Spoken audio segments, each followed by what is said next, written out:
Hey friends, welcome to Hope Unabridged. I'm Angie Elkins. I'm Casey Brennan. And we are so glad you're here today. We are having a conversation with Tiffany Bluhm about why we silence women who tell the truth. So, a really important conversation. There may be some triggering topics in this episode, so we wanted to let you know that. So if you've got little ears around, you might want to consider listening or watching at another time. But this is an important conversation, and we're really actually looking forward to having this. I am. Let me tell you a little bit about Tiffany. Tiffany is the author of several books and Bible studies.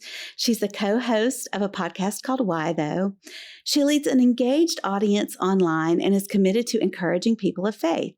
As a minority immigrant woman with an interracial family, Bluhm is passionate about inviting all people to the table of faith and equality, justice, and dignity. So I'm so glad to talk to her today. You found this book, right? Yeah. And it was, I read it and it's done in such a very well-formed, research-based way that I found really appealing, because this is a heavy topic. It's, sexual assault and women that are marginalized and it's heavy. So, it's not an easy read, but she does it in a very grace-filled, easy way to grasp it. I don't know how to explain that.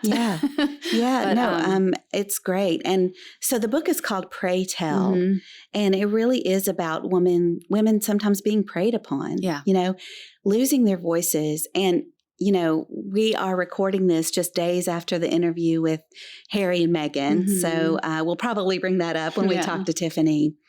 But it is interesting because, in that interview, Meghan specifically reached out for help, and her voice was not heard. Her voice was not heard. And it makes you wonder, if Harry had reached out for the same help, would he have been listened to, So, it's one of those things. If you have lived in that world for a long time or swum in that water for a long time, you may not quite have your eyes open to it.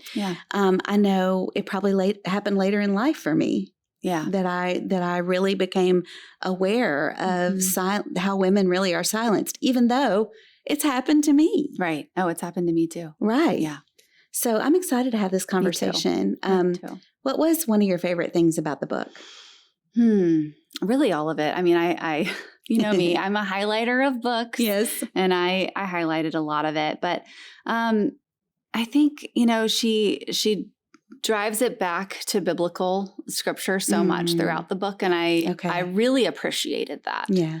And so that's one of the highlights to me. I mean, she really goes all in on some big names that we've heard in the news and, that have come out recently as being sexual predators. So, and it's hard in Christian circles too, because we do shove it under the rug and, we learn from their teachings. And so we don't want to discredit them completely, but then it's like this icky thing and you just don't know how to navigate around it. And Yeah. I think we're going to get some clarity in this conversation today. So, Tiffany, we are so glad you're here. We are so excited to hear your story. So, can you just tell us, why did you write this book? I wrote this book after my own experience of speaking truth to power, and when I saw abuse of power at a woman's expense and losing so much more in the process than I ever thought possible. I found that I was disposable and the man who abused his power was indispensable. And as I grappled with my own situation, I discovered the financial, professional, spiritual, and societal ramifications of silencing women and how it really is prevalent in every sector of society.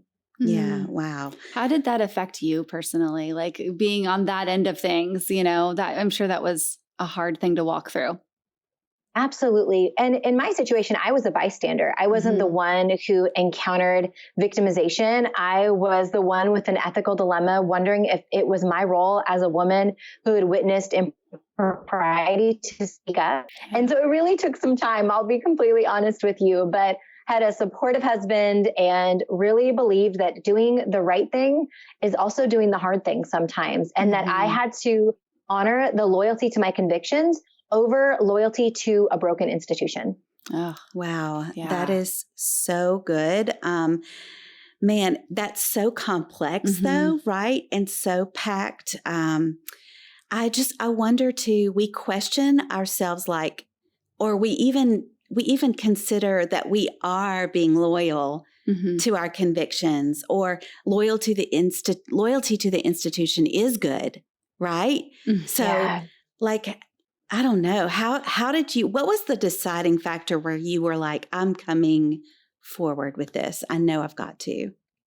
Yeah, there were definitely, it was a multifaceted, layered event. I think number one, I'm a mama. I have two little boys, 10 and 6. And at the time they were 9 months and plus 4 years of whatever that was. Gosh, 4.5. And so I was thinking to myself, what would I tell my grown sons if they had witnessed a toxic culture where others were being harmed, even if they had power, even if they were proximate to power, and they would potentially be spared?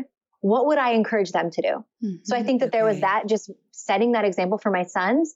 And then I think there was the breaking point of, we don't keep secrets, secrets keep us. I was getting physically and emotionally sick, just knowing what I knew and knowing that harm was happening and knowing that I had a voice to speak up, but feeling like it wasn't one that would be listened to simply because I was a young woman of color. Yeah.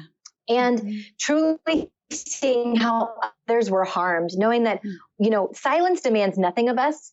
And speaking up can very well demand everything of us. And I know that the stakes aren't as high in various situations, but in my situation, they're incredibly high. And so knowing that speaking up would potentially ensure liberation and protection for other women was so, so important. Yeah, that's really good. Why do you think it is that as a society, we're so quick to believe the predator before the victim? Yes. So isn't it interesting? We hold up the accolades of a perpetrator of power over the accusations of a woman. And there's a few reasons we do this. Number one, we've architected systems to have a hierarchy where men hold power at the top of nearly every system in the world. And I think in addition to that, those who wield their power do so very intentionally. And when I say that, meaning they're often masters of first impression. And for the majority of us, we believe somebody when they reveal themselves the first time.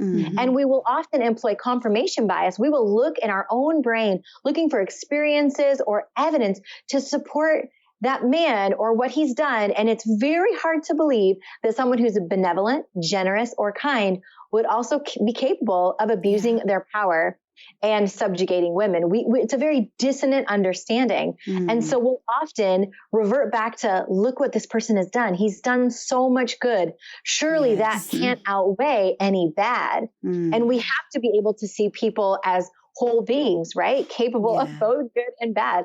And if they're harming another, it doesn't matter their accolades. It doesn't matter what they've accomplished. It doesn't matter how quote unquote good they've been. If they've caused harm, we must address it, especially when there's clear evidence. I think it's interesting that the anthem of the Me Too movement is #BelieveWomen. And it's not inviting us to believe women without credible evidence. It's inviting us to believe, if we're going to hold one man's word, perhaps we can hold one woman's word instead of waiting for multiple women, for multiple acts of harm to happen before we'll take things seriously. Yeah, I think that's a great point that you make. We're not asking you to believe women without credible evidence, because I'm a mom of 2 white men. I'm raising white men. And I know they will sit in a place of privilege as they go throughout their lives.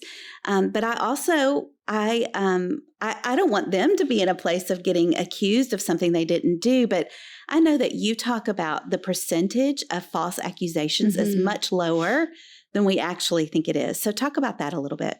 Yeah, absolutely. It hovers around like 1%. It's very rare that a woman would speak up, because here's the thing. Society has shown us what we do to women who speak up. They're often threatened. They're not believed. Their own career is derailed and not the man that they're speaking up against. So it's very rare that women speak up. And that starts as young as 24 months. 24 months old. Wow. Little girls will start to make excuses if harm has been done to them. And then you take that into middle school, where it's very rare to find a girl who hasn't been harassed by a peer. For boys who want to feel like men and they want to prove their superiority to other boys and other girls to prove that I'm a guy, I'm a man. And then you take that into college life and fraternity culture, where often educational systems will refuse to report to the authorities because they don't want their own name to be smeared. So they will not pursue legal action or protection for someone who has to sit in biology 201 with the boy who took advantage of her. And that fraternity culture we take into adult life. And so what an honor to be raising white boys who can speak with kindness and respect and dignity. And one of the things I am so passionate about is partnership with all men and women to work together. Because this isn't some manifesto that women need to be above men. No, this is an invitation for partnership, an invitation for kindness and respect and dignified spaces, because we all win in dignified spaces. That's right. Absolutely. Right. Men aren't the enemy, right? No.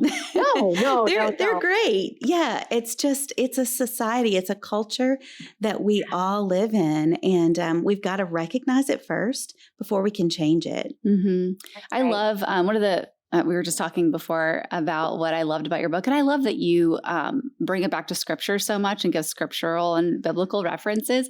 Can you talk a little bit about like believing women and just some examples in scripture that exemplify the importance and necessity of believing women? Oh, what a great question. I first will say it was out of my understanding of Jesus in the New Testament and the way he engaged women that really set the last few years of my work in motion. And it's because of who Jesus is and how he empowered and unleashed and emboldened women to be who God created them to be, which is beautiful and a robust vision for all humanity. So I would say, man, there's just so many to pick from, but one that comes to the top of my mind is the woman who was caught in adultery. She is brought out to the public square.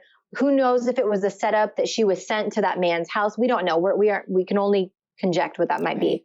And then, of course, the Pharisees are looking to trap Jesus, and he twists the narrative, doesn't he? He makes this about the protection, the physical protection of this woman, not any trap that the Pharisees were going to set. So he actually really enters into this bystander intervention, as we all can.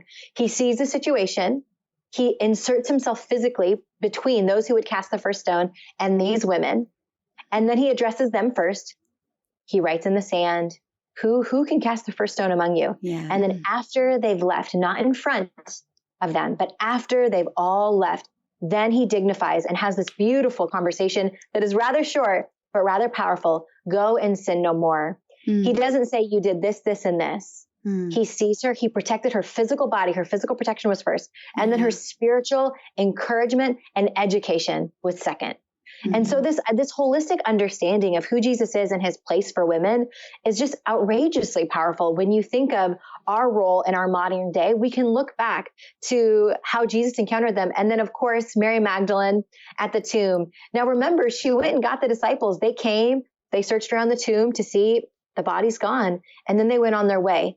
And then and only then, after the men had left, did Jesus reveal himself, Rabbi, teacher, and place the mantle on this woman's shoulders to proclaim the resurrection that we're still living in, her proclamation to this very day. I mean, we're talking about the first century when women held no value or voice in the court of law. You know, first century writers talk about that women could not be held liable for their testimony for fear of punishment or personal gain. They were believed to be untrustworthy, that they were not literally capable of telling the truth. And yet Jesus turned that on his head. Just how ahead of his time. He came to set all things right. So you see the evidence of Genesis 1 and that experience with Mary Magdalene, and we can walk in that in this present day.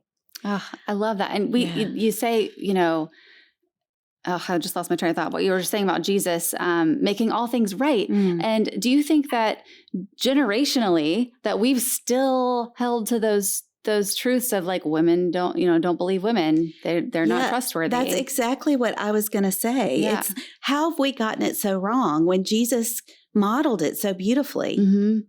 Yeah, what a great question. And you have to go back to the early church. The Greco-Roman influences of the early church seeped in to gospel proclamation. And so it was the outside culture calling the shots on the church versus the church shaping the outside society and culture. And that belief that women were deformed men, that women were the presence of evil in the world, that they were full of lust and that they were only useful to take advantage of their body, that's all that they were good for. We see that in the early church. And then you think of the time of the printing press and the Reformation and how those beliefs were able to be disseminated, not just in individual churches, but in homes read by men and women and husbands and wives together.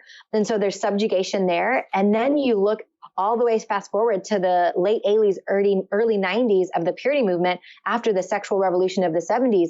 And I believe that the desire was good. I do. I think that there's a lot of good that we can claim from the purity movement. And an invitation to live whole and good lives, that's beautiful. An invitation to consider what healthy relationships mean, absolutely. But when we tell young girls or women that if something bad happens to you, it's because you did something to deserve it, or that it is your responsibility to control yourself and control what you wear and how you walk, because you could be the reason for a man's downfall. We victim blame before she's even done anything. And we're also telling men, you aren't responsible for your interior motives, but scripture's clear. We are each responsible for our thoughts and our actions and how we live our lives. So we've abdicated responsibility from men in many cultures, and we've claimed that it's the woman's responsibility to escape abuse. The onus is on her, rather than for men and women to behave justly. And you can see how that's permeated both secular and sacred culture. And there is so much good coming. I mean, I think of even just recently, Mama Beth Moore, who she said, I can't stand for the subjugation of women. I can't stand for how we're going to treat women. I cannot be a party to this. The greatest gospel Bible teacher of our day is taking a stand for women and for honesty and for the kingdom. And we can follow suit. If Beth can do it, so can we. Yes, and amen to that. So, you know, as far as women having a place at the table, I know you have been in situations where you've said that you felt like kind of the token woman at the table. How do you remain at the table, even though you know you're only there so that they can satisfy a quota?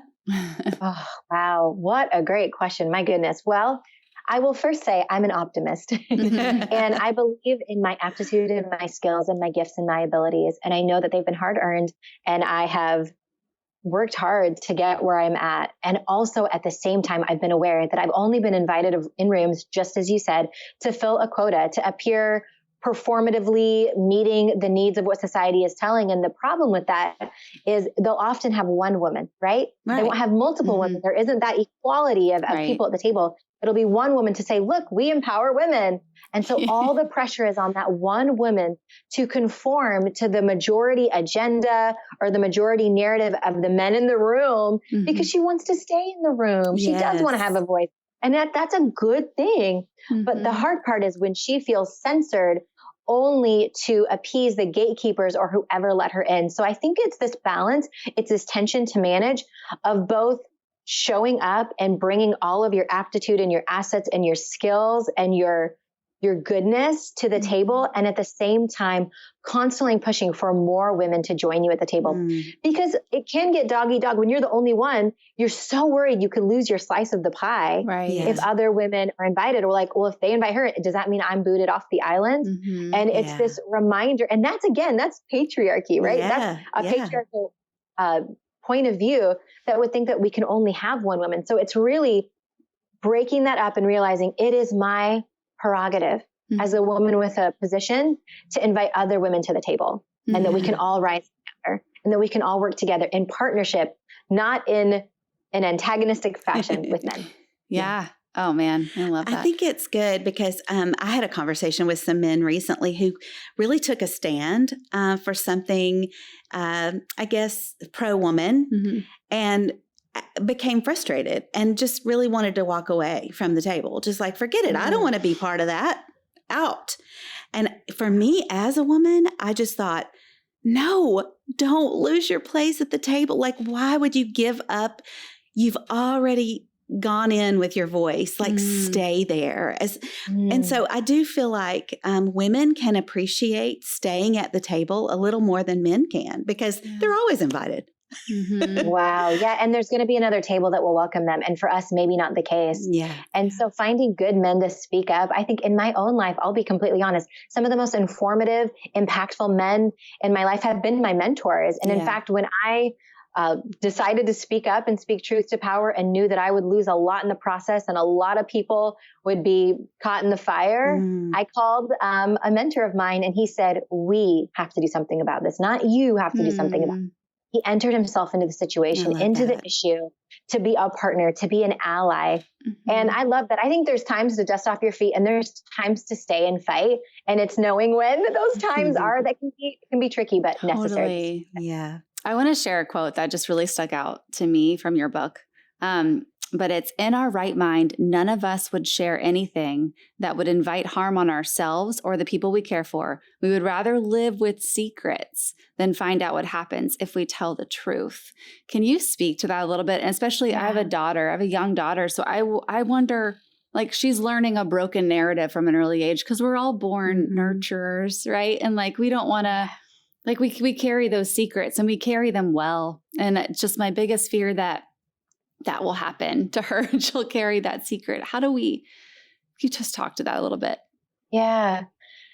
As I said earlier, we don't keep secrets. Secrets keep us. Yeah. And we would love to believe that secret keeping is self-preservation, right? We believe that for the good of everyone, including myself, I have more control if I keep this secret. Yeah. So this is self-preservation. It's that hunt and just hunger for security. Yeah. And in reality, those secrets will not only limit us, but they limit everyone around us. In fact, abusive power is depending on people keeping secrets. It's depending on that status quo. And what it takes is brave women and brave daughters to break that and have a new narrative and have a new way of living that says, it is not my job to keep the secrets of others, especially those who have harmed me. I think for myself, I considered it my full-time job to protect somebody who exploited their power and exploited my loyalty. Yeah. How, as a confident woman, I still let this happen. Right. And it was just this reminder that, wow, I think the safest bet, the holy bet, is to stay silent. And silent is not spiritual. And it's not an option any longer if we want to create a space for our sons and our daughters to go back to that Eden beauty and to build his kingdom come here on earth. We have to be willing to understand that although it feels like self-preservation, this secret will ultimately harm me more than it will help me. I love that. My friend Lisa Whittle, and friend of the show, she's been on the show. She talks about how we don't have to keep other people's secrets. And that is such a difficult thing, I think, as a woman, because we want to protect people. And as part of keeping their secret, we are preventing our own healing at times. Come on. That's right. Right? That's right. So I want to ask you, I mentioned earlier, I'm raising 2 white men. Yeah. How can I teach them to be great, open and inviters of other people to the table? I had a conversation with them one time where I said, guys, if you are sitting at a table and you look around and everyone at the table looks exactly like you, be willing to give up your seat and say, hey, I want to invite my sister in and let her have this seat at the table. I'm getting a little emotional because it's such a beautiful, it's such a beautiful what if our guys did this? How can we do our part as moms to raise our boys to be those kind of men? Absolutely. You hit on the empowerment, but before we talk about that, I want to talk about prevention. I think a lot of boys, they're young and innocent just as the girls are. And they find themselves in situations where they feel pressured to subjugate or harass or bully, even in the smallest of ways of why did she wear that? Or why does she look like that? Or she's so dumb. Those little things that are just spikes that stay in a girl's heart that come out of a boy's mouth have a lot of power. And I think prevention is the biggest key. Teaching a boy, we like to think these days consent is such a dirty word, but think of consent in the way of time, body, and resources. So we have to teach our little boys, you know what? If Susie in class is darting her eyes when you're trying to talk to her and she looks a little nervous, I think she's ready for that conversation to be over. So we don't get to take over her time. Or, when you pushed her on the playground, we don't get to touch her body. Now, I know that sounds so little, but these conversations aren't happening. These conversations aren't happening. And we assume that our kids know better. And we must consider the outside influences of what they see when we take them to the park. what they see when they're with their friends or at their friend's house. Like we could be doing everything right at home, and there's still those outside influences of the world. So prevention, talking about, when a girl's looking a little nervous or looking around or stepping back when you're talking to her, she's telling you no without using her words. Yeah. And girls are taught to be nice and not kind. We hug Uncle Doug, even if Uncle Doug gives us the treats, right? Yeah. So we teaching, as boys, we've got to be nice and not kind. And we don't get to take advantage of her space, obviously her body, and of her time. And then I think, especially when you get into those middle school years, those are some critical years. I've got a preteen myself, and having the conversations before they happen. So, son, before you get into the locker room and you hear somebody say something disrespectful about another girl in your class, what could you say? What are some of the things we could say? So having those conversations, not just a one-time conversation. Yeah. We build up having this conversation about sex with our children, but before we even get to there, let's talk about respect. What is respect and honor and dignity look for all God's children? So having those conversations again, before they need to happen and before they find themselves in the locker room where they're changing after PE and they heard so-and-so say something so mean about Allie in class and they're just frozen because they heard it. But is it my job to say something? But if we're training them that it's always your job, it's always looking out for your sisters. Yeah. And then I think, as adults, just as you said, empowerment. If you're looking around the room and there's somebody that should be there that that isn't, if you get a promotion or an opportunity or a speaking engagement or an opportunity to preach at church, wherever the case may be in the places we work and worship, how can you invite a woman to have that place and that space and that opportunity? Men make great promoters of women. Yes. And we can only look to Jesus as an example of that. The way he allowed women to teach and lead, it just is an incredible example. So truly listening to women and their point of view, and then not only listening, but taking action to be an advocate and an ally and speaking up. I love that. That is so important. We could talk to you all day. I know. I want to. I have so many more things to ask, but we do have to wrap up. And we have one final question that we ask all of our guests, and it's, where are you finding hope these days? Oh, what a wonderful question. So many spaces, but one of the places that I've just been finding hope is honestly some of the stories that I'm receiving of people who've read the book already. I had a story just yesterday. A gal direct messaged me on social media and said, I read your book.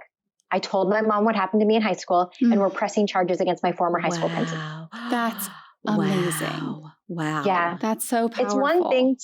It's one thing to write about these issues. It's another thing to take action, and to know that Pray Tell can be a catalyst that's what I signed up for. Wow. Yes. That's amazing. Thank you for doing that. And thank you for writing this book. And it's really good. Yeah. I'm so glad you were able to come on and talk with us today. We'll have to have you back for sure. It's such a fun. Oh, my pleasure. Yeah. Connection to have you on. So thank you. Thank you so much. Thanks for having me. Thanks for joining us today on Hope Unabridged. We'd like to remind you, if you're watching us on Good Life 45, you can also listen to these episodes everywhere you listen to podcasts. If you're listening and you would like to see the filmed version of the show or any of our other shows, check us out on Good Life 45 or on our YouTube channel and our app. We hope that something you've heard today really blessed you, and we would love for you to share the show with those that you love. So just hit that share button on your podcast app or on YouTube and send it to a friend. And we would also love it if you would leave a review. With this program, we are finding hope in the unedited stories of our lives, and we want you to do the same.